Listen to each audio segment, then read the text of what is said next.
اندر جل رہا ہے. میری زندگی کا مقصد یہ تو نہیں تھا, میری زندگی کا مقصد تو قرب الہی کا حصول تھا. حضرت نظر کیجئے میری یہ خواہش دب جائے اور میری آرزوؤں کے اندر رب کا قرب بس جائے. مقصود تو یہ تھا ہمارا. لیکن آج ہم اگر دھوکہ کھا رہے ہیں تو اس لیے کھا رہے ہیں کہ ہماری وہ آرزو ہی نہیں ہے. ہم اپنی اس سفلی آرزو کی تکمیل کے لیے اس کے پاس جا رہے ہیں, تو پھر آپ اس کے لیے اپنی خواہش کے لیے جا رہے ہیں اور وہ اپنی خواہش کا اسیر تمہیں بنا لیتا ہے اور وہ پھر تمہارے جذبات سے کھیلتا ہے اور تم جو ہے وہ اس کی طریقت سے کھیلنا چاہتے ہو اور وہ تم سے کھیلنا چاہتے ہیں. اب اس کھیل میں کون غالب آتا ہے؟ کبھی وہ غالب آتا ہے, کبھی تم غالب آتے ہو. اور اگر تم مغلوب ہو جاؤ تو پھر شور کرتے ہو جی اللہ کے بندے ایسے ہوتے ہیں, اللہ کے بندے ایسے ہوتے ہیں. سچ بتا کہ تو نے اللہ کے بندے کی قربت حاصل کی تھی یا خواہش نفس کے لیے وہاں گیا تھا؟ اگر خدا کی قربت کے لیے جاتا تو خدا تجھے کبھی بھی محروم نہ رکھتا, خدا تجھے مالا مال کرتا. وہ سچی طلب کبھی ضائع نہیں کرتا. اعلیٰ حضرت نے وہ واقعہ لکھا ہے ملفوظات کے اندر کہ وہ ایک آدمی سچی طلب لے کے نکلا اور کہنے لگا مجھے مرشد برحق چاہیے, اور روز نکلتا ہے اسے ملتا ہی نہیں ہے. ایک دن پکا ارادہ گھر سے کر کے نکلا, رات کا موقع تھا, آج میں نے مرشد کامل تو تلاش کر کے چھوڑنا ہے جو بھی مرضی ہو. آنکھوں میں آنسو ہیں, دل میں جذبات کا تلاطم ہے. سحری کا وقت تھا, کوئی چور چوری کر کے آ رہا تھا اور اس کو کہنے لگا کہ آپ میرے مرشد ہیں, آپ مجھے بیعت کیجیے. اس نے کہا میں چور ہوں. اس نے کہا نہیں نہیں تم میرے مرشد ہو. اس نے ضد کی کہ جناب میں چور ہوں. اس نے کہا نہیں تم میرے مرشد ہو. تو اس نے اتنی ضد کی اس کا دامن پکڑ لیا, چھوڑتا ہی نہیں ہے. اس نے لاکھ کہا اللہ کے بندے میں چور ہوں, میں چور ہوں, میں چور ہوں, میں ڈاکو ہوں, میں چور ہوں. اس نے کہا نہیں نہیں تم میرے مرشد کامل ہو. تو جب اس نے جان نہیں چھوٹ رہی تھی اس چور کی, اس نے کہا دن چڑھ گیا تو میں پکڑا جاؤں گا. اس نے کہا اچھا پھر تم مجھے مانتے ہو تو پھر میرا انتظار کرو, میں آتا ہوں. اب کیا ہوا کہ وہ چلا گیا اور اس نے جانا تھا وہ چلا گیا, اور اس کی طلب سچی تھی, وہ وہاں بیٹھ گیا, سارا دن گزار دیا. لوگ کہیں پگلے پتہ نہیں کون تھا آیا اور چلا گیا. کہا نہیں مرشد جھوٹ نہیں بولتا, طلب اس کی سچی تھی. اور اگلی رات آئی اور وہ وہاں بیٹھا رہا. اللہ اکبر. پھر آرڈر ہوا حضرت خضر علیہ السلام کو کہ وہ تو چلا گیا ہے, وہ واقعی چور تھا, لیکن اس کی طلب سچی ہے, جا اس کے سینے کو نور سے بھر دے. طلب سچی محروم نہیں ہوتی. ہماری طلب سچی نہیں ہے, ہماری آرزویں سچی نہیں ہیں. ہم خواہشات کے خود اسیر ہیں, اور پھر جو خواہشات کے اسیر ہے اس کا شکار ہوتے ہیں. اس لڑائی میں کون جیتتا ہے اور کون ہارتا ہے یہ پھر الگ تماشا لگتا ہے. اس لیے ہمیں سچائی کی تلاش میں نکلنا چاہیے, اور وہ قرآن نے ضابطہ دیا ہے الذین آمنوا وکانوا یتقون. ایک ایمان ہے اور دوسرا تقوی ہے. میری اس گفتگو سے یہ مفہوم کبھی نہ نکالا جائے کہ میں شاید کرامت کی تردید کر رہا ہوں. میں نے ابتدا میں کہا ہے کرامت من حیث الکرامت, اس کا انکار کفر ہے, اور کرامات کا انکار جو ہے وہ اگر قرآن مجید کے دامن میں ہے تو ان کا انکار بھی کفر ہے. جس طرح حضرت مریم سلام اللہ علیہا کی کرامت کا ذکر ہے, معروف ذکر ہے کتاب اللہ میں کہ حضرت حنا سلام اللہ علیہا اللہ کی جلیل القدر بندی ہیں. یہ سورہ آل عمران ہے, یہ اس عظیم المرتبت خاندان کے نام پر منسوب ہے. حضرت حنا حضرت عمران کی بیوی ہیں, اور اس جوڑے کے ہاں اولاد نہیں تھی. صبر شکر کر کے زندگی کاٹ رہے تھے. کوئی بات نہیں, اگر اولاد نہیں ہے تو کوئی بات نہیں, اللہ کی تقسیم پہ ہم راضی ہیں.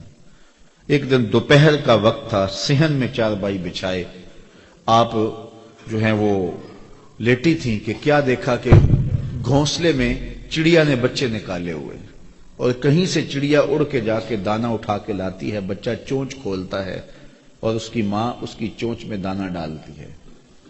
بچے اور ماں کا یہ پیار دیکھا تو حضرت حنا کا دل چوٹ کھا گیا, اور عرض کی مالک تو نے جانوروں کو بھی بچے دیے ہیں اور وہ بھی ان سے پیار کرتے ہیں, تو میں اولاد سے محروم ہوں. میرے مالک اگر تو مجھے اولاد دے تو بیت اللہ کے لیے اسے وقف کر دوں گی. اللہ نے ان کی گود ہری کر دی. ہوتا یہ تھا کہ جب اولاد ہوتی تو پہلا بچہ ہوتا, اس بیٹے کو بیت المقدس کے لیے وقف کر دیا جاتا. 300 حجرے تھے بیت اللہ کے آس پاس جہاں اس طرح کے بچے رہتے تھے. لیکن جب ولادت کے لمحے آئے تو وہ بیٹا نہیں تھا, وہ بیٹی پیدا ہوئی. حضرت حنا بہت پریشان ہوئی کہ ان کو مردوں کے ہجوم میں کیسے رکھوں گی. تو کہا مالک یہ تو بیٹی پیدا ہوئی ہے. کہا حنا پریشان نہیں ہونا، جس طرح کی ہم نے تمہیں بیٹی دی ایسے بیٹے بھی نہیں ہوتے. اور اس بیٹی کا نام تھا مریم سلام اللہ علیہ، جو حضرت عیسیٰ کی والدہ بنی سلام اللہ علیہ.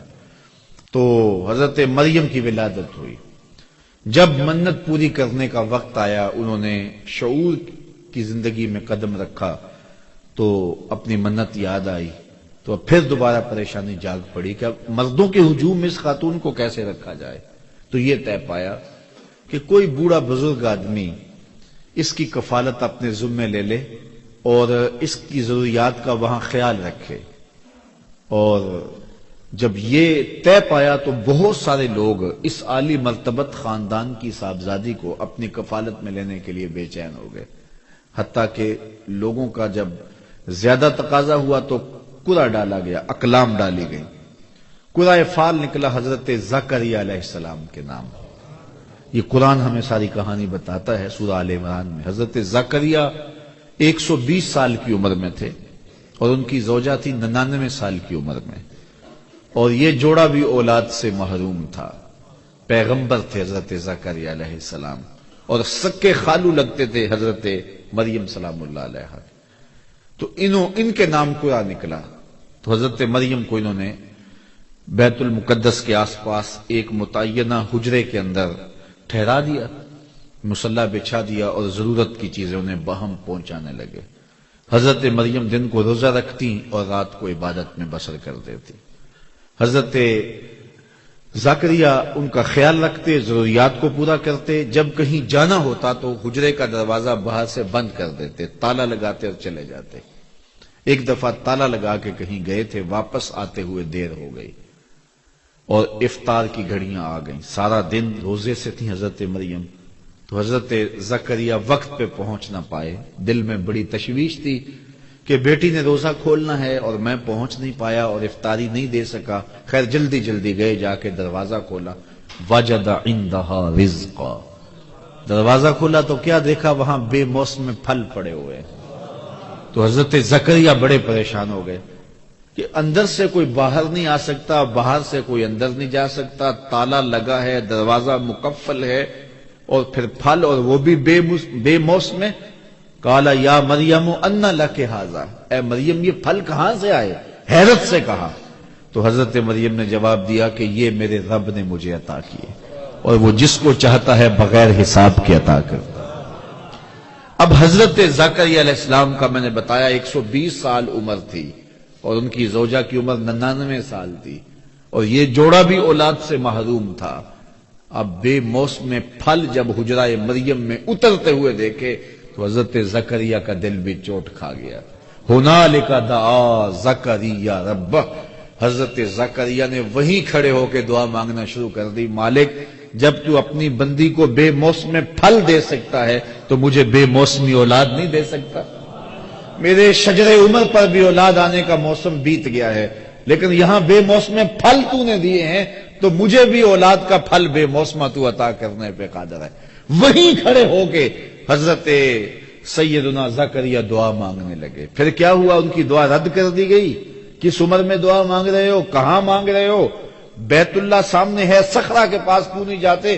حجرہ مریم میں ایک ولیہ کے پاس کیوں مانگ رہے ہو؟ نہیں، بلکہ کیا ہوا، فنادتہ الملائکہ، وہ ابھی وہو قائم یصلی فی المحراب، وہ وہاں حجرے میں کھڑے ہو کے دعا مانگ ہی رہے تھے کہ فرشتوں نے آ کے ندا دی، ان اللہ یبشرک بیحییٰ، اے زکریا تمہیں مبارک ہو، ہم تمہیں یحییٰ کی بشارت دیتے.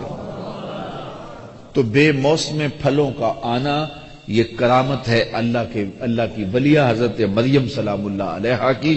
اور پھر یہ بات سمجھ میں آئی کہ جہاں اللہ کی رحمتیں اترتی دیکھی جائیں وہاں دعا مانگی جائے اور وہاں مانگی ہوئی دعائیں پھر رد نہیں ہوتی ہیں. اور حضرت زکریا وہاں کھڑے ہو کے دعا مانگتے ہیں. تو اولیاء اللہ کی کرامتیں بھی برحق، اور پھر اگر اولیاء اللہ کی قربت میں جا کے ہم رب سے دعا مانگیں تو لوگ کہتے ہیں یہ شرک ہو گیا. یہ شرک نہیں ہوا. جہاں رحمتوں کو اترتا دیکھیں وہاں دعا مانگی جاتی ہے، اور وہاں دعا مانگی جائے تو پھر رد نہیں کی جاتی. اللہ اکبر. اور آئیے قرآن مجید میں اللہ نے ایک دوسرا واقعہ بیان کیا ہے. حضرت سلیمان علیہ السلام جلیل القدر نبی ہے، اور آپ کا تخت ہوا پہ اڑتا تھا، پوری دنیا پہ حکومت کی ہے۔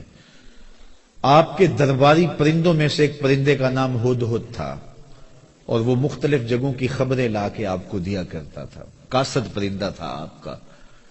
کچھ دن غائب رہا تو فرمایا کہ میں ہدہد کو نہیں دیکھ رہا، اگر اس نے کوئی معقول بہانہ نہ کیا، کوئی بات نہ بتائی تو میں اس کو قتل کر دوں گا، ذبح کر دوں گا، یا شدید اس کو سزا دوں گا۔ خیر وہ آیا، اس نے ساری کہانی سنائی کہ حضرت میں ملک سبا میں نکل گیا تھا، وہاں ایک عورت ہے جو تخت و تاج کی مالکہ ہے، اور اس کا تخت اتنا بڑا ہے کہ 60 ہاتھ چوڑا، 80 ہاتھ لمبا، اور ایک ہاتھ شرم جو ہے وہ کونی تک ہوتا ہے۔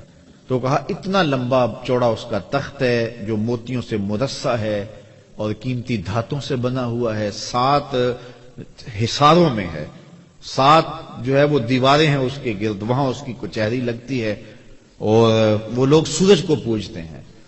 تو وہ خبر دی تو حضرت سلیمان نے ایک خط لکھا، اور خط کے اوپر بسم اللہ الرحمن الرحیم لکھا، اور کہا یہ میرا خط لے جاؤ اور جا کے اس کے تخت پہ پھینکاؤ، پھر دیکھو وہ کیا کہتے ہیں۔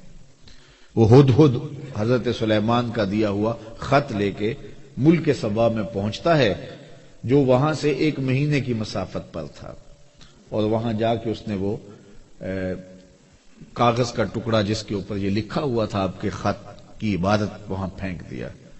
اس خاتون نے جب خط اٹھایا، دیکھا کہ پرندہ پھینک گیا ہے، تو کہتے ہیں نبوت کا جلال ہوتا ہے، تو جو ہی اس نے خط کو پکڑا تو اس کا بدن کانپنے لگا۔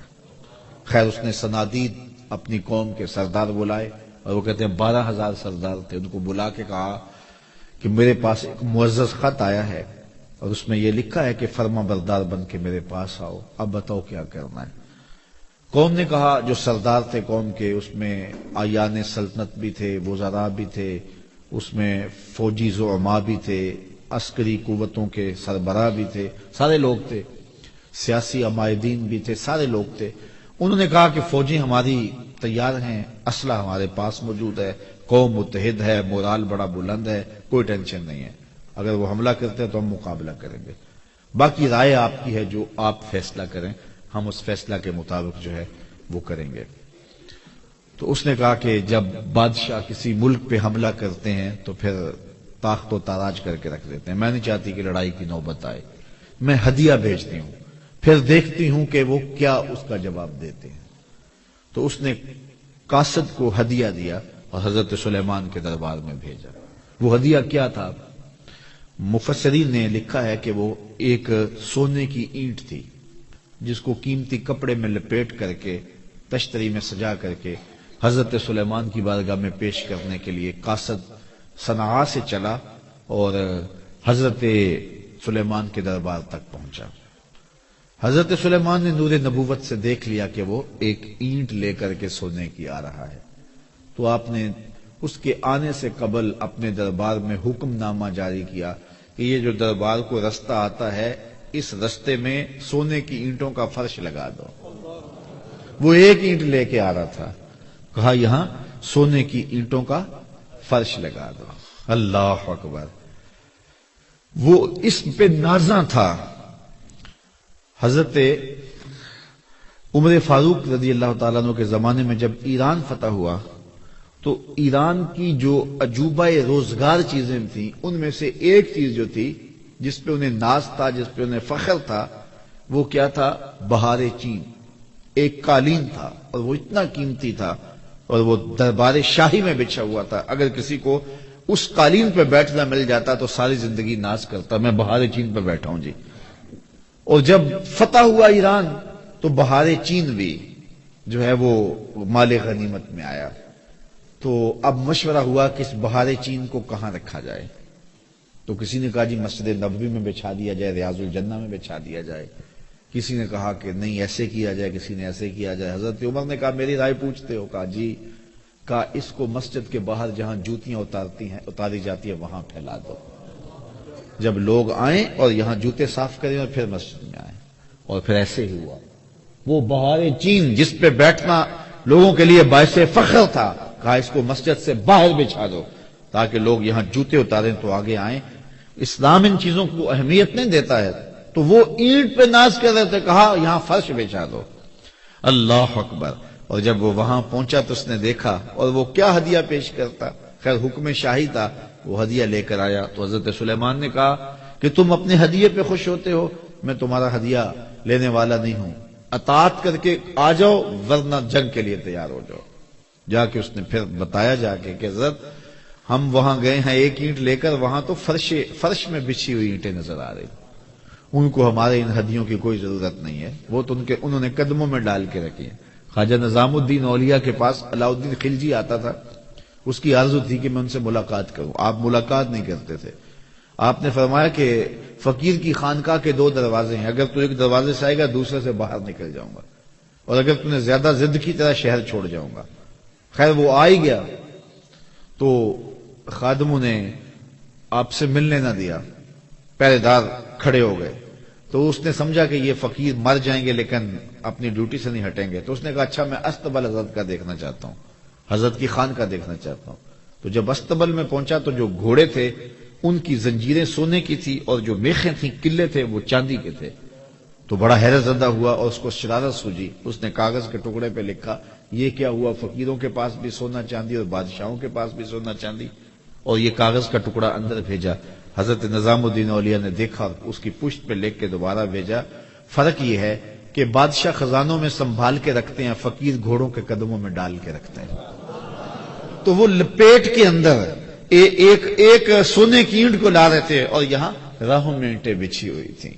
کہا کہ انہیں ہدیے کی کوئی لوڑ نہیں ہے، اور وہ تو راہوں میں اینٹیں بچھائے ہوئے ہیں، تو اطاعت قبول کرنی ہوگی یا جنگ کے لیے تیار ہونا پڑے گا، یہ ان کا پیغام ہے۔ تو پھر بلقیس، ملکہ بلقیس تھی، یہ ملک سبا کی بادشاہ، اس نے کہا کہ میں خود جاتی ہوں اور جا کے ان کی اطاعت قبول کرتی ہوں، اور پھر وہ اطاعت قبول کرنے کے لیے حضرت سلیمان کی بارگاہ میں حاضر ہونے کے لیے صنعاء سے چلی اور حضرت سلیمان کے پاس آئی۔ جب حضرت سلیمان کے دربار کے بالکل قریب آ گئی، سادہ لفظوں میں کہہ لو یوں بائی پاس کے قریب آ گئی، تو آپ دربار میں بیٹھے، صبح کا وقت تھا، آپ کے درباری ہواری بیٹھے تھے۔ آپ نے فرمایا کہ میرے درباریوں، ملکہ بلقیس آ رہی ہے اور اسے اپنے تخت پہ بڑا ناز ہے، کوئی ہے جو اس کے آنے سے قبل وہ تخت لے آئے؟ جس طرح وہ اینٹیں بچھائی تھی، اینٹیں لے کر آئے تھے، تو جس تخت پہ ناز ہے وہ تخت ہی لا کے اس سے قبل قدموں میں رکھ دیا جائے۔ تو اب تخت 1 مہینے کی مسافت پہ تھا، اور کوئی چھوٹا نہیں تھا، کوئی ڈبیا نہیں تھی کہ جیب میں ڈال کے لے آنی ہے، اگر ڈبیا بھی ہو پھر بھی 2 مہینے چاہیے۔ پھر وہ تخت 7 مکفل 4 دیواریوں میں تھا، اور پہرے دار کھڑے تھے، تالے لگے تھے، مزاحمت کے بعد اس کو ٹکڑوں میں بانٹ کر بھی لانا ہو تو سال چاہیے، لیکن آپ نے فرمایا وہ باہر آ گئی، یہاں بائی پاس کے قریب آ گئی ہے، تو کوئی ہے جو لے آئے؟ ایک جن اٹھا، قال عفریت من الجن، ایک جن نے کہا حضرت میں لاتا ہوں۔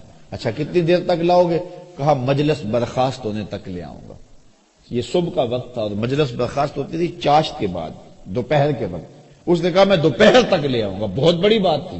1 مہینہ جاتے لگتا تھا، 1 مہینہ آتے لگتا تھا، 60 ہاتھ چوڑا تھا، 80 ہاتھ لمبا تھا، کئی ہاتھ موٹا تھا، قیمتی دھاتوں کا بنا تھا۔ اس نے کہا میں طاقت بھی وار بھی ہوں اور دیانتدار بھی ہوں، اس کا 1 موتی بھی ضائع نہیں ہونے دوں گا، اور دوپہر تک لا کے آپ کے قدموں میں رکھ دوں گا۔ بہت بڑی بات تھی، لیکن حضرت سلیمان نے کہا نہیں، مجھے اس سے بھی پہلے چاہیے، مجھے اس سے بھی پہلے چاہیے۔ قال الذی عندہ علم من الکتاب، پھر وہ اٹھا جس کے سینے میں زبور کا علم تھا۔ آصف بن برخیہ نام لکھا ہے مفسرین نے، اور آپ کا خالوزاد تھا، یہ آپ کا بھانجا تھا اور آپ کا امتی تھا، اسم اعظم جانتا تھا۔ وہ اٹھ کے کھڑا ہوا، حضرت انا آتی کا بے ہی، میں حاضر کر دیتا ہوں۔ کہا یہ تو دوپہر تک کا وقت دے رہا جن، تم کتنی دیر تک لاؤ گے، کتنا وقت لو گے؟ تو آصف بن برخیہ بولے میں اپنی جناب جانب سے نہیں کہہ رہا، قرآن کہہ رہا ہے۔ قال الذی عندہ علم من الکتاب، جس کے سینے میں کتاب اللہ کا علم تھا، وہ بولا انا آتی کا بہی، میں حاضر کر دیتا ہوں۔ کتنی دیر لگے گی؟ قبل ان یرتد الیک طرفک، حضور آپ آنکھ بعد میں جھپکیں گے، تخت پہلے پڑا ہوا۔ اور حضرت سلیمان نے ابھی آنکھ نہیں جھپکی، تخت سامنے پڑا ہوا تھا۔ اللہ اکبر۔ تو جب تخت سامنے نظر آیا تو بے ساختہ کہا ھذا من فضل ربی، یہ میرے رب کا فضل ہے جس نے میری چوکھٹ کے ایک غلام کو یہ شان دی ہے۔ یار جس نبی کے غلام کی یہ شان ہے، جس نبی کے مقتدی کی یہ شان ہے کہ وہ اتنی مسافت سے اتنا بڑا تخت، یہ قرآن ہے، اس کا انکار بھی نہیں کیا جا سکتا، آنے واحد میں لا کے قدموں میں رکھ دیتا ہے۔ ایک بدبخت نے کہا ہے کہ یہ تمثیلی واقعہ ہے، یہ سمجھانے کے لیے بات بیان کی ہے، نفس الامر میں ایسا نہیں ہوا، جبکہ قرآن تمثیلی واقعات نہیں بیان کرتا، یہ حقیقت ہے۔ وہ تخت بلقیس آیا، آنے واحد میں آیا، قرآن کہتا ہے سامنے پڑا ہوا تھا، اور حضرت سلیمان نے کہا یہ میرے رب کا فضل ہے کہ جس نے میرے مقتدی کو یہ شان دی۔ یار جس کے مقتدی کی یہ شان ہے، حضرت سلیمان کے مقتدی کی یہ شان ہے کہ 1 مہینے کی مسافت سے تخت بلقیس لا کے آنکھ جھپکنے سے قبل قدموں میں حاضر کر دیتے ہیں، اور خود مقتدی بن کے حضرت سلیمان جس نبی کے پیچھے کھڑے تھے مسجد اقصی میں، اس مقتدا کی شان کا عالم کیا ہوگا؟ یہ شان ہے خدمت گاروں کی سرکار کا عالم، اور یہ بات طے ہے جس طرح حضور نبیوں سے افضل ہیں، حضور کی امت باقی امتوں سے افضل ہے، اسی طرح حضور کی امت کے ولی باقی امت کے ولیوں سے افضل ہیں۔ تو اگر تخت بلقیس آنے واحد میں حضرت آصف بن برخیہ حاضر کر دیتے ہیں، تو اگر امت مصطفیہ کے کسی ولی کی کوئی ایسی کرامت بیان ہوتی ہے تو پھر چی بجبی کیوں ہو جایا جاتا ہے؟ کیوں حضور کی عظمت، حضور کے امتیوں کی اور حضور علیہ السلام کی امت کے اولیاء کی عظمت کا کیوں انکار کر دیا جاتا ہے؟ کابل میں بھیڑ بنی ہوئی تھی، لوگوں کا ہجوم تھا، شاہی خادموں سے ایک لونڈی گزرتے ہوئے اس نے کہا یہ کیا تماشا ہے، کیوں لوگ کھڑے ہیں؟ لوگوں نے کہا یہ تماشا نہیں ہے، یہ شاہ نقشبند بخاری آئے ہیں بخارے سے، اور لوگ ان سے اکتساب فیض کر رہے ہیں۔ تو کہا یہ لوگ کون ہوتے ہیں؟ کہا یہ باطن کے طبیب ہوتے ہیں، من کی امراض دور کرتے ہیں۔ اور کہا سنو، اوکھے ویلے مشکل وقت کام بھی آ جاتے ہیں۔ اس نے کہا نسبت قائم کرنے میں کیا حرج ہے؟ شیخ سے نسبت قائم کر لی، وقت گزرتا گیا، نیک تو پہلے ہی تھی لیکن شیخ کی تعلیمات کا رنگ چڑھا اور زیادہ دیانت سے کام کیا، شاہ کی نظر میں بہت زیادہ محبوب ہو گئی۔ باقی ہم اثر لونڈیوں نے حسد کیا اور چوری کر کے اس کے سامان سے برآمد کروا دیا زیور بادشاہ کا۔ بادشاہ کو بڑا غصہ آیا، میں نے اتنی محبت دی، اتنا اعتماد کیا اور میرے گھر کی چوری کی اس نے۔ حکم نامہ شاہی جاری ہو گیا کہ اس کو لے جاؤ محل کی چھت پر، چوبارے پر، اور وہاں سے جا کے دھکا دے دو تاکہ اس کے ٹکڑے ٹکڑے ہو جائے بدن کے، لوگوں کو پتہ چلے بادشاہوں کے گھر کتنے مقدس ہوتے ہیں۔ اس نے لاکھ کہا کہ میں نے چوری نہیں کی، لیکن اس میں کون سنتا تھا اس کی؟ خیر لونڈی کو چوبارے پہ لے جایا گیا اور جلاد دھکا دینے لگا تو اس کو اب یاد آیا کہ سنا ہے اوکھے ویلے پیر کام آتا ہے، تو اس نے بخارے کی طرف منہ کر کے کہا شیع للہ چوں گدائے مستمن المدد خواہم ز شاہ نقشبند، اللہ کے لیے میرے پیر میری مدد کو آؤ، اس سے اوکھا ویلا میرے اوپر کیا ہو سکتا ہے؟ اتنے میں جلاد نے دھکا دے دیا۔ جلاد نے جب دھکا دیا اور وہ نیچے آئی، شاہ نقشبند بخاری کے ہاتھ پھیلے ہوئے تھے، آنکھیں پھٹی کی پھٹی رہ گئیں، بے ساختہ کہا حضرت آپ کب آئے؟ فرمانے لگے تو از چوبارہ آمدی من از بخارا آمدم، تو چوبارے سے چل پڑی تھی میں بخارے سے چل پڑا۔ یہ شان ہے خدمت گاروں کی، سرکار کا عالم کیا ہوگا۔ تو اللہ تعالیٰ نے اپنے ولیوں کو یہ طاقتیں دی ہوئی ہیں، یہ توانائیاں دی ہوئی ہیں، تو کرامت کا انکار نہیں ہے، لیکن یہ بات ذہن میں رکھیں کہ اللہ کے ولی کی پہچان اور معرفت جو ہے وہ ایمان اور تقوی سے ہے، اور ان کا درس اور ان کی تگ و تاز، ان کی جد و جہد لوگوں کے ایمان کی مضبوطی اور تقوی کی صفات کو روحوں میں اتارنا اور باطن میں پیدا کرنا، یہ ان کا مشن ہے، یہی ان کی زندگی ہے۔ باقی راستے میں کبھی کبھی کرامات کا بھی ظہور ہو جاتا ہے، کبھی ایسا ہوتا ہے ساری زندگی گزر جاتی ہے کرامات کا ظہور نہیں بھی ہوتا۔ کتنے اولیاء ایسے گزرے ہیں جن کی کرامات ہمیں نہیں ملتی، تو اس کا مطلب ہے وہ ولی نہیں تھے، اور کتنے لوگ ہیں کہ جن کی کرامات بہت زیادہ ملتی ہیں اور وہ اس پائے کے نہیں ہیں، اس سے قبل جو گزرے ہیں وہ جلیل المرتبت جو ہے وہ مقامات پہ فائز تھے، لیکن ان کی کرامات اتنی ہمیں نہیں ملتی جتنی کرامات ہمیں بعد میں متاخرین کی ملتی ہیں، اصحاب کی اور تابعین کی اتنی نہیں ملتی۔ تو اس کا مطلب ہے ان کی کرامات نہیں تھی، زندگی میں ان کی توجہ اس سمت نہیں رہی اور لوگوں نے جو ہے وہ اس نظر سے جو ہے وہ ان کو نہ دیکھا۔ اس لیے یہ بات ذہن میں رکھیں کہ کرامات اپنی جگہ پہ برحق، لیکن کرامات کا کاروبار نہ کیا جائے. ہمارے صوفیہ تو یہاں تک فرماتے ہیں الکرامات حیض الرجال، کرامات مردوں کا حیض ہے. جس طرح ایام مخصوصہ میں عورتیں اس کیفیت کو چھپاتی ہیں، اہل اللہ نہیں چاہتے کہ ہم سے کرامات کا صدور ہو، وہ یہ چاہتے ہی نہیں ہیں. بلکہ حضرت شاہ نقشبند بخاری علیہ رحمہ سے کسی نے پوچھا حضرت آپ کی کوئی کرامت؟ تو فرمانے لگے کہ اس سے بڑی کرامت اور کیا ہے کہ اتنے گناہوں کے بعد زمین پہ چل رہا ہوں، زمین اپنے اندر مجھے دھنسا نہیں رہی. تو یہ ان کے جذبات تھے. یہ نہیں ہے کہ یہاں بیٹھے ہیں اور کرامات کا ظہور کر رہے ہیں. وہ کبھی کبھی ایسا ہوا ہے کہ پاؤں سے ٹھوکر لگی. حضرت شاہ نقشبند بخاری کی کبھی کیفیت ایسی بھی ہوئی کہ آپ نہر کے کنارے جا رہے تھے، کسی نے کہا حضرت اب وہ لوگ نہیں رہے کہ جن کی کرامات جو ہے وہ ان کا ظہور ہوتا تھا. فرمانے لگے نہیں ہیں جو آج بھی پانی کو کہیں کہ ادھر نہیں ادھر چل تو ادھر چلنا شروع کر دے تو وہ دریا ادھر چلنا شروع ہو گیا. فرمایا میں نے تو ویسے ہی بات کی تھی تو چلنا شروع ہو گیا. تو یہ کبھی کبھی ان کی زبان سے نکلا تیر یوں تیر بہدف ہوتا ہے، اور کبھی ایسا ہوتا ہے کہ وہ کسی بات کو اللہ کی بارگاہ میں منوانے کے لیے کئی سال تک دعائیں کرتے رہتے ہیں، میرے مالک یہ کام کر دے، میرے مالک یہ کام کر دے. تو یہ مختلف کیفیات ہوتی ہیں. حضرت ابو عمار حنبلی فرماتے ہیں کن طالبا للاستقامہ لا طالبا للکرامہ، نفسک تطلب منک الکرامہ وربک یطلب منک الاستقامہ. کہا کرامت کا طالب نہ بننا، استقامت کا طالب بننا. تیرا نفس تجھ سے کرامتیں مانگتا ہے، تیرا رب تجھ سے استقامتیں مانگتا ہے. تو رب استقامت مانگتا ہے. رب چاہتا ہے میرا بندہ نیک ہو، صالح ہو، مشکلات میں گھبرائے نہ، صبر کے دامن کو چھوڑے نہ، واویلا نہ کرے.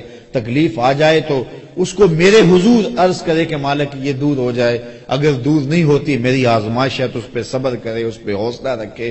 اور غربت میں بھی اس کو آزماؤں گا، غربت کی آزمائش میں پورا نکلے. دولت دے کے بھی آزماؤں گا، دولت کی آزمائش میں پورا نکلے. یہ آزمائش ہے اللہ کی.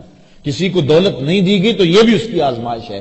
رب نے پیدا کیا بندے کو، اللہ آزماتا ہے. اس کو کچھ نہیں دیا گیا، یہ واویلا تو نہیں کرتا، اس غربت کو تماشا تو نہیں بناتا، ہاتھ تو نہیں پھیلاتا، یہ سوال کا دروازہ تو نہیں کھولتا. اس کی غربت کی آزمائش ہے. پھر دولت دے کے کئیوں کو آزمایا جاتا ہے. اس کو دولت دی گئی ہے، یہ دولت سے فرعون تو نہیں بن جاتا، قارون تو نہیں بن جاتا، حامان تو نہیں بن جاتا، جھوٹی خدائی کا دعوے دار تو نہیں ہو جاتا. بلکتے یتیموں، لاچاروں اور مجبوروں کی مدد کے لیے اس کی تجوریاں کھلتی ہیں، یا ان سسکتے لوگوں کو دیکھنے کے باوجود بھی آنکھیں موند کے گزر جاتا ہے. اس کے دل میں احساس اور نرمی اور رقت پیدا ہوتی ہے، یہ نہیں ہوتی. اللہ تعالیٰ دولت دے کے بھی آزماتا ہے، غربت دے کے بھی آزماتا ہے. اصل امتحان گاہ ہے دنیا، اور یہ دنیا جو ہے اس امتحان سے ہم سرخرو کیسے ہوں گے. پرچے مختلف نوعیتوں کے ہیں. کبھی پرچہ غربت کا ڈالا جاتا ہے، کبھی امارت کا ڈالا جاتا ہے، کبھی آزمائشیں، تکلیفیں، اذیتیں اور تکلیفیں دی جاتی ہیں. حضرت ایوب اللہ کے نبی ہیں، بیماری نے ایک عضو پہ حملہ کیا، اللہ اکبر. اور پھر جب زبان کی طرف بیماریوں کا رخ بڑھا تو کہا مالک اس بیماری زبان پر بیماری جاری نہ کرنا، یہ تیری تسبیح بولتی رہے. اللہ شکایت نہیں کی ہے، ایک عضو جو ہے بیماری کا شکار ہوتا ہے، لیکن شکایت نہیں کی. حضرت یوسف علیہ السلام کی آزمائشیں دیکھو. کبھی کنان کے اندھے کنویں میں ڈالا جاتا ہے، اور پھر مالک ابن زغر کی قید میں آتے ہیں، اور پھر مصر کے شہنشاہ کے گھر میں جاتے ہیں تو کتنی ریشمی آزمائش بچتی ہے. یہ فریفتہ ہو جاتی ہے عزیز مصر کی بیوی، اور حضرت یوسف علیہ السلام کے لیے ایک مصیبت بن جاتی ہے کہ جس نے مجھے مالک ابن زغر سے خریدا، جس نے میرے لیے آسودہ ماحول پیدا کیا، اور آج میں کیا اس کے گھر میں خیانت کروں. اور وہ ہے کہ وہ ڈورے ڈال رہی ہے. پھر وہ وقت بھی آیا، کتنی آزمائش کڑی تھی کہ ایسی آزمائشوں سے گزرنا کوئی آسان نہیں ہوتا کہ دروازے مکفل کر کے بت کے پردہ ڈال کے زلیخا بولتی ہے تلک یوسف اب تو آ جاؤ، اب کوئی نہیں دیکھ رہا. لیکن کتنا اللہ کا نبی، کتنا عظیم المرتبت تھا کہ ان حالات کے اندر بھی آزمائش کی بھٹی میں گزر کر بھی قال معاذ اللہ، کہا میں اللہ کی پناہ میں آتا ہوں. اور پھر اس آزمائش سے نکلے تو پھر کیا ہوا کہ وہ خواتین آ گئی مصر کی اور انہوں نے انگلیاں کاٹ لی. اور یہ بلوائی تو زلیخا نے تھی، اور وہ کہتی تھی غلام پہ دل ہار گئی، شہرا ہو گیا نا اس بات کا. تو اس نے بلوایا سب کو اور پھل دیے. پھر حضرت یوسف تھوڑا سا نقاب سرکا کے گزرے تو وہ ساری اس فتنے میں جو ہے وہ شکار ہو گئی جس میں زلیخا شکار تھی. اور حضرت یوسف علیہ السلام کو ساری اپنی خواہشات پیش کرنے لگی. پہلے ایک تھی اب کئی ہو گئی, اور یہ ساری عظیم المرتبت خاندانوں کی خواتین تھی. حضرت یوسف علیہ السلام پریشان ہو کے اس آزمائش سے نکلنے کے اللہ کی بارگاہ میں کیا عرض کرتے ہیں, مالک اس آزمائش سے بہتر ہے میں قید میں چلا جاؤں. اور پھر 7 سال تک حضرت یوسف علیہ السلام قید میں رہے, اپنی عصمت بچانے کے لیے, آبرو بچانے کے لیے. زندگی آزمائشوں کا نام ہے, مشکلات کا نام ہے. کیا میں نے اس خاکداں سے کنارہ جہاں رزق کا نام ہے آب و دانا, پلٹنا جھپٹنا جھپٹ کر پلٹنا, لہو گرم رکھنے کا ہے ایک بہانہ. پرندوں کی دنیا کا درویش ہوں میں کہ شاہی بناتا نہیں آشیانہ. نبیوں کی آزمائشیں ہوئی ہیں. امام رازی نے لکھا ہے مکے سے لے کر طائف تک 70 ایسے نبیوں کی قبریں ہیں جن کی وفات صرف بھوک کی وجہ سے ہوئی ہے, صرف بھوک کی وجہ سے ہوئی ہے. یار ہمیں کیا آزمائش آئی کہ دوڑ کے بابے کے پاس چلے جاتے ہیں, بے عمل بابے کے پاس جا کے اپنا ایمان بھی لٹا دیتے ہیں. کتنی آزمائشیں آئی ہیں ان کے پاس. جلتی ہوئی چیخا میں پھینکا نہیں گیا, بیٹے کی گردن پہ چھری رکھنے کی آزمائش سے نہیں گزارا گیا, اور وادی غیر ذی زرع میں اپنے بیٹے کو چھوڑنے کی تلقین نہیں ہوئی. کن کن آزمائشوں سے نہیں گزرے یار, میرے اور آپ کے آقا و مولا کن آزمائشوں سے نہیں گزرے. حضور کا خاندان کیا کربلا سے نہیں گزرا, بلال حبشی کیا تپتے ہوئی ریتوں پہ نہیں لیٹے, حضرت خباب بن ارت کے جسم کے لوتھڑے جو ہے وہ توڑے نہیں گئے, کیا حضرت عمار ابن یاسر کی ماں کو مکے کے بازار میں شہید نہیں کیا گیا, حضرت یاسر کو شہید نہیں کیا گیا, حضرت عمار کو پکڑ کے آگ کے کولوں پر رکھا نہیں گیا, لوگوں کے بازو اور ہاتھ کاٹے نہیں گئے, کیا کیا مصیبتیں نہیں آئی ہیں راہ خدا میں. اور ہمیں کیا ہے, تھوڑا سا کام نیچے ہوا, تھوڑے سے گاہک کام آئے تو ہم پھر دوڑ گئے اور وہ شرکی عقائد میں مبتلا ہو گئے. اپنے آپ کو مضبوط کریں, اللہ تعالیٰ پر توکل کریں, اللہ پر بھروسہ کریں. کبھی وہ دولت دیتا ہے, کبھی کم دیتا ہے, کبھی زیادہ دیتا ہے, کبھی خوشی دیتا ہے, کبھی غم دیتا ہے, کبھی مسرت دیتا ہے, کبھی خوشحالیاں دیتا ہے, کبھی بڑھاپا ہے, کبھی جوانی ہے. یہ ساری آزمائشیں ہیں. کبھی دولت کی فراوانی ہے, کبھی بیماری ہے, کبھی صحت ہے, کبھی عزت ہے, کبھی رسوائیوں کی راہوں سے گزرنا پڑتا ہے. ان سارے مقامات سے گزرے, اللہ کا شکر ادا کرے اور اپنے دامن کو کبھی داغدار نہ ہونے دے, اور اللہ پر توکل کبھی کمزور نہ ہونے دے. اگر وہ خوشی میں رکھے تو کہا مالک تیری کرم نوازی کہ تو نے مجھے خوشیاں دی, اور اگر دکھ آ جائیں تو پھر کہے مالک جے سونا میرے دکھ وچ راضی تے میں سکھ نو چلے ڈاواں. مسرتیں ہوں, مسرتیں کوئی ہجوم کے اندر بھی اس کا شکر ادا کرے, اور دکھ غم آ جائیں تو پھر بھی تکلیف محسوس نہ کرے, کوئی بات نہیں ہے. دکھ ہمیشہ تے سکھ کدائیں, دکھاں تو سکھ وارے, دکھ قبول محمد بخشا راضی رہن پیارے. میں تمہیں صرف ایک حدیث سناتا ہوں, تمہیں ٹھنڈ پڑ جائے گی. مولا کائنات سیدنا علی المرتضیٰ سے مروی ہے. حضور نے ارشاد فرمایا جو اللہ کے دیے گئے تھوڑے رزق پہ راضی ہو گیا, سنو ذرا ساری تقریر کا خلاصہ سمجھ لو, جو اللہ کے دیے گئے تھوڑے رزق پہ راضی ہو گیا, قیامت کے دن اللہ اس کے تھوڑے عملوں پہ راضی ہو جائے گا. چل بندے موج کر, تو میرے دیے ہوئے تھوڑے رزق پہ راضی ہے اور میں تیرے تھوڑے عملوں پہ راضی ہوں. تو بندہ ہو کے راضی ہے, ضرورت مند ہو کے راضی ہے. بچوں کے لیے دوا بھی چاہیے تھی, سر پہ چھت بھی چاہیے تھی, مشکلات سے نکلنے کی راہ بھی چاہیے تھی, لیکن انہوں نے کہا مالک میں واہ راضی ہوں, جس حال میں رکھے میں راضی ہوں. تو کہا تو بندہ ہو کے راضی ہے, تو کمزور ہو کے, ضعیف کھولے کل انسان و ضعیفہ, تو ضعیف ہو کے راضی ہے, اور میں تو رب ہوں, میں تو کبھی ہوں. تو میرے دیے گئے تھوڑے رزق پہ راضی تھا, میں تیرے تھوڑے عملوں پہ راضی ہو گیا. اور جو بلائیں تکلیفیں دنیا کے اوپر آتی ہیں, حدیث میں آتا ہے, صحیح حدیث ہے, قیامت کے دن اہل بلا کو جو صلہ دیا جائے گا, جو صبر کرتے ہیں بلا پہ, جو واویلا کہتے ہیں صلہ ضائع کر لیتے ہیں, جو بلا پہ صبر کرنے والے ہیں ان کو جو صلہ دیا جائے گا تو باقی لوگ سوچیں گے کاش ہمارے جسم کو لوہے کی کینچیوں سے کاٹ دیا گیا ہوتا تاکہ اس پر ہمیں یہ بھی صلہ نصیب ہوتا. تو صاحب یہ زندگی اللہ پر توکل کرو. اگر بے بسی ہو جائے مصلی بچھا کے اس کو عرض کرو مالک یہ مشکل آ گئی ہے. یار چھوٹے چھوٹے بچوں کو مصلی بچھا کے دو, ہمارے گھر میں یہ مصیبت آ گئی ہے, تو اللہ سے مانگو, توکل کرو, اس پہ بھروسہ کرو, منت مان لو, روزوں کی منت مان لو, اور منتیں مان لو اس کے حضور, نمازوں کی منتیں مان لو, لوگوں کو کھانا کھلاؤ, حسن سلوک کرو رشتہ داروں کے ساتھ, اچھائیاں کرو تاکہ وہ مصیبت ٹل جائے. لیکن ہمارے پاس ہر مرض کا ایک الگ بابا ہے، اور اس بابے کے پاس جا کے ہم اپنا سب کچھ لوٹا دیتے ہیں۔ الیاذ باللہ ایسے ایسے جو ہے وہ اعمال کرنے کے لیے وہ کہتے ہیں کہ الیاذ باللہ۔ یہ میں نے اس تناظر میں باتیں کی ہیں کہ یہ روز سوشل میڈیا کے اوپر ہم دیکھتے ہیں اور کوئی نہ کوئی بابا منظر عام پہ آتا ہے اور پھر اس کو سامنے کیا جاتا ہے، یہ دیکھو جن لوگوں کا عقیدہ، قطعاً ہمارا عقیدہ نہیں، لیکن یہ ہمارا قصور ہے کہ ہم نے لوگوں کو جو ہے وہ زندگی گزارنے کا جو ڈھب ہے اس میں مشکلیں بھی ہیں، دھوپ بھی ہے، چھاؤں بھی ہے، اس حساب سے ہمیں انتظام کرنا چاہیے نا۔ آپ پہاڑی علاقے میں جائیں نا تو وہاں مکانوں کی چھتیں ایسی نہیں ہوتی، مکانوں کی چھتیں یوں ہوتی ہیں۔ کیوں؟ اس لیے کہ وہاں انہیں پتہ ہے برف باری ہونی ہے، برف باری ہے تو چھتیں پہلے ہی ایسے بنا کے رکھی ہیں۔ یہاں برف باری نہیں ہے تو چھتیں بالکل سیدھی ہیں۔ تو جب زندگی میں دکھ آنے ہی آنے ہیں، ہو ہی نہیں سکتا کہ نہ آئے، تو پھر ہمیں ذہن بنا کے رکھنا چاہیے۔ جب دکھ آئیں گے تو پھر صبر کا حوصلہ ہمیں ہونا چاہیے۔ یہ زندگی ہے، لقد خلقنا الانسان فی کبد، ہم نے انسان کو مشقتوں میں رہتا پیدا کیا ہے۔ فارمی چوزا نہیں ہے کہ ہوا بھی چلے تو گر جائے، نہیں، حالات کی تلخیوں کو سہے، مقابلہ کرے۔ ہم نے یہ سمجھا ہر وقت بندہ یہ چاہتا ہے میرے پاس اتنی دولت آ جائے، یہ ہو، میرے پاس جو ہے وہ اس طرح کا بنگلہ ہو، اس طرح کی گاڑی ہو، یہ آسودہ زندگی ہو، اور اسی چکر میں ہم اپنی ساری زندگی برباد کر دیتے ہیں ان چیزوں کے حصول میں۔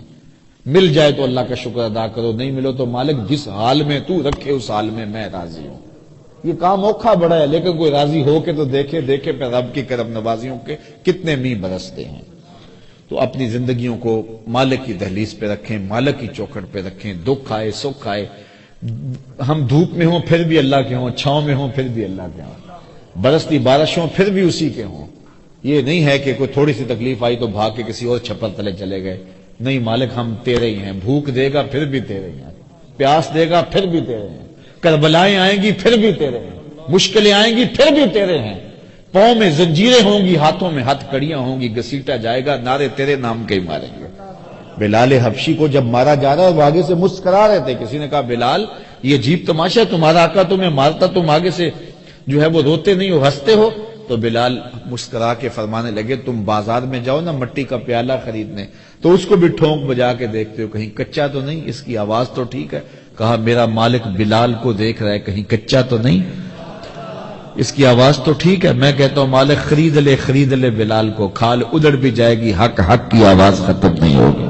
زخم پہ زخم کھا کے جی، خون جگر کے گھونٹ پی، آہ نہ کر لبوں کو سی، یہ عشق ہے دل لگی نہیں۔ وآخر دعوانا ان الحمدللہ رب العالمین۔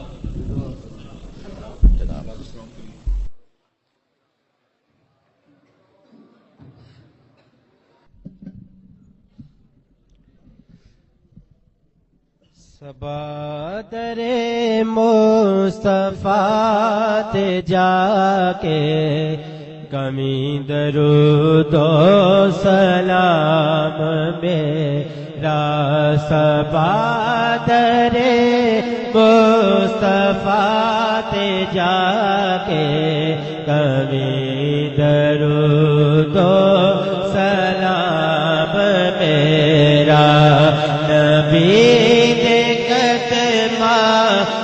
سر جھکا کے کبھی درود و سلام میرا، تو لے کے بوسا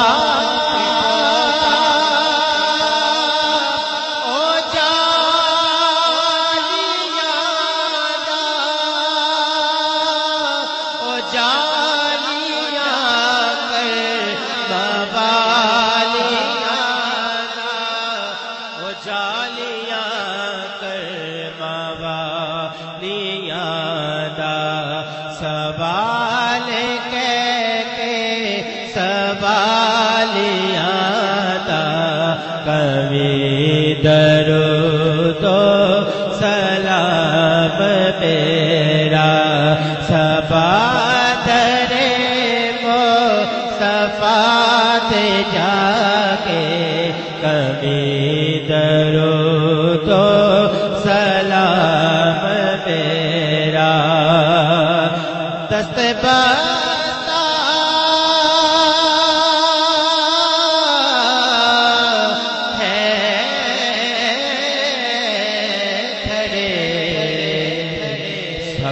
حاضر بلا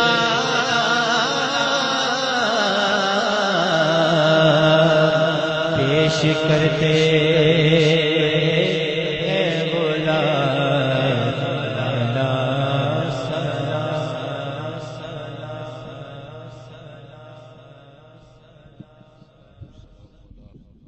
اشرف الانبیاء والمرسلین مالک اٹھے ہوئے ہاتھ کبھی خالی نہ پھیرنا، خالی ہوئی جھولیاں اپنی رحمتوں سے بھر دینا، بخت کی بہاریں نصیب کر دینا، مقدر کی خزائیں رخصت فرمانا۔ اے مالک، آج کی اس بابرکت محفل نور کا ایک ایک لمحہ قبول فرما، جتنے لوگ آئے ہیں سب کو برکتوں سے مالا مال فرما، گھروں میں واپس پہنچنے سے قبل اس اجتماع کی برکتیں سب کے گھروں تک پہنچا دے، ہر خیر ہر بلائی ہم سب کی جھولیوں میں ڈال دے، اس مسجد مرکز کو قیامت تک آباد رکھنا، اس کی برکتوں سے اہل علاقہ کو نفع نصیب کرنا۔ اے اللہ، مسجد کے ساتھ متصل جو ادارہ ہے اس کو مزید ترقیاں نصیب فرمانا، حضرت کے کام میں برکتیں عطا فرمانا، اپنا خاص کرم تمام علماء کرام کے شامل حال فرمانا، خاص طور پہ اس مسجد کی آبادیاں اور اس مسجد کی رونق قیامت تک آباد رکھنا، اپنا خاص کرم پوری امت مسلمہ کو نصیب فرمانا۔ اٹھے ہوئے ہاتھ کبھی بھی خالی، بڑی ہوئی تمام امت کو کھویا ہوا وقار دینا، شاہ صاحب نے جس دعا کے لیے کہا مالک وہ مستجاب فرمانا، اور اپنا خاص کرم فضل ان کا مقصود فرمانا، جتنے لوگ آئے ہیں سب کو اپنی پناہ میں، امان میں، حفاظت میں، رحمتوں کے حصار میں رکھنا۔ وصلی اللہ تعالی علی النبی الامین وعلی آلہ وصحبہ اجمعین برحمتہ۔